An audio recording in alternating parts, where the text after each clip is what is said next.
Well, let's bring in Ron Deshow-Hewley from 610 Sports Radio and Brad Porter from 810. I can't read the prompters across the room, and I'm old. Now, let's get this right now. They're in, hey, the show, just to calm down. You're moving around. You got to stop doing radio and start doing TV here. Guys, after being wrong most of the time, did NFL Commissioner Roger Goodell finally get one right? Ron, we'll start with you. Absolutely not. In my opinion, the mere fact that they are not discussing the portion in the tape that involves anything with the comments of "you should be terrified of me to be," to me, is the wrong way.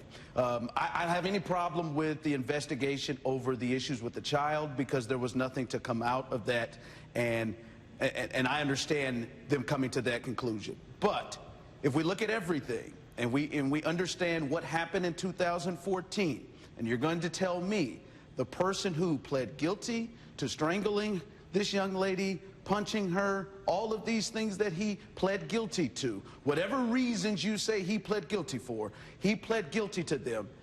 And then we hear later, 3 years later, he's making comments of threats towards her. I don't understand how he doesn't get any games or there isn't any consequence to that. So I don't believe they got it right. Brad, what do you think?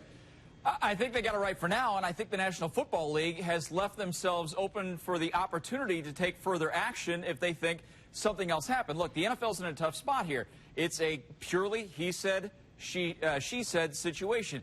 There are two people who know exactly what happened, and only one of them talked to the National Football League. Crystal Espinal declined the opportunity, and look, she's not legally obligated to talk to the National Football League. That is fine. But when you listen to that tape in the whole 11 and a half minutes, you can surmise a number of things. You can surmise that Tyreek Hill is a bad person. He said the horrible thing to her, which I agree was horrible. You can also surmise that maybe, you know, he didn't know he was being taped and that he was being set up a little bit. You can surmise all of those things. Nobody knows except those two people. But if you look at the history of punishments by the National Football League, you got to raise your eyebrows a little bit. Tom Brady, 4 games for deflating footballs. Ezekiel Elliott, 6 games without being charged with anything. I honestly don't know what the NFL stands for in these sorts of situations. I don't know. In my opinion, they got it right for the simple reason that I don't think it rose to the level of an actual threat. However, I think Ron makes some excellent points. This is a very serious situation, especially given his history. But for me, I think they came down on the right side. But folks, let's understand, he's going to be in the spotlight. He's going to be in the league's crosshairs. He's going to have to do everything right moving forward. All right, fans all over the league, as you might expect, are angry at this decision, pointing to other players' suspensions from years past. And how is Tyreek's case different than the past? Brad? Well, look, the case in 2014 has already been litigated, and when you listen to the current tape, Tyreek Hill is asked a number of times about what happened in 2014, and a number of times he says, look, you know I didn't do anything. And in legal cases, if anybody has ever been involved or knows people who have been involved in the legal system, there are many times when you can be kind of prodded to plead guilty to something you didn't do because you can get off with a better deal. I'm not saying that's what happened here. I don't know, and I keep going back to this. There are two people who know exactly what happened here, and I'm not sure either one of them have been completely honest with the law or completely honest with the National Football League. In the case of the NFL, we know Tyreek Hill testified for 8 hours or 8.5 hours, or questioned, not testified, but we know Crystal Espinal declined the opportunity. So we really don't know what happened. But if you look back at the history of the punishments in the National Football League, it's been all over the map. And I really don't know what the answer is, other than to, in the next collective bargaining agreement, to come up with a better way to adjudicate these cases in terms of suspending players from the National Football League. Ron, how is his case different than some of the other cases we saw?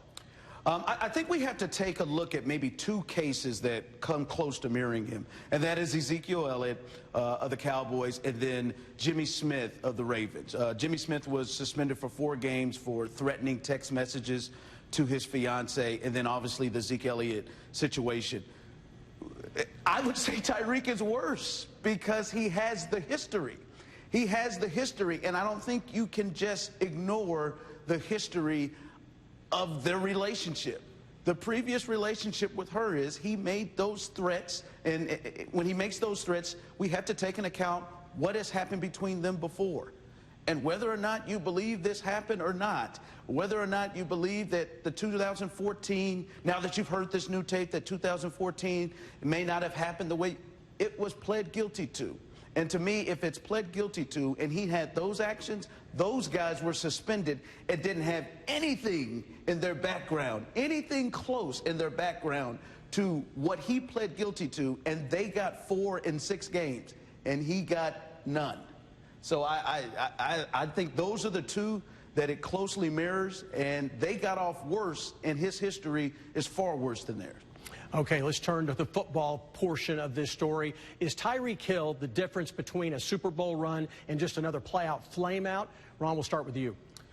Listen, I've been very critical on Tyreek Hill and whether or not the Chiefs should continue to roll with him, but he is, to me, the best offensive player in football that isn't a quarterback. And he is special, and he changes the game for everybody. He makes the game easier for Travis Kelce, Sammy Watkins, Patrick Mahomes, everything. So, yes, I do think the Chiefs are still capable of winning the Super Bowl because 15 looks like that type of dude, and you have Andy Reid, and the defense has improved. But, hey, he makes you, to me, you can call yourself a favorite along with the Patriots with Tyreek Hill on your team. You heard it here. Ron says the defense has improved. They haven't played it down yet. Well, man, they have to. I mean, come on now. They have to. I think we've got Bob out of here. They have to. Let's go. I agree with you. I just think it's fun to take shots because that's what you guys do. All right, Brad, what do you think about that?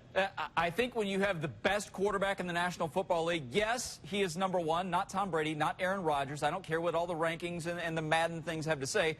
Patrick Mahomes is the best quarterback in the National Football League. So if you have that best quarterback and you're missing, if you were to miss one wide receiver and you don't, and that makes that much of a difference, then you're not that good of a football team. This team should still be able to win. What if you took Travis Kelce off this football team? Who's your tight end? Can you name another tight end on the Chiefs roster? I won't be able to until I go to St. Joe next week. Yeah, we got a guy from Wichita who played at OU. You ought to know him. The Belldozer. The Belldozer. You don't have to know him, Brad. A converted tight end. You don't have to know who he is, Brad. No, you don't. A converted tight end. I'm saying this team should be good enough to overcome if Tyreek Hill were to have been suspended for any games. And that still may be open. I don't think this case is shut closed yet. Brad, I love you, but you're so wrong. I mean, Tyreek is like, if you talk to scouts, he is the next player, next from behind. Patrick Mahomes here, Tyreek Hill's right there in the minds of scouts. Guys, I could talk to you all night, except we got a huge guest coming up. Thank you so much for taking the time. One of my favorites, by the way, Neil. Yeah. Thanks a lot for coming in. I appreciate it. Both of you guys on your Friday night. I appreciate it. All right, taking a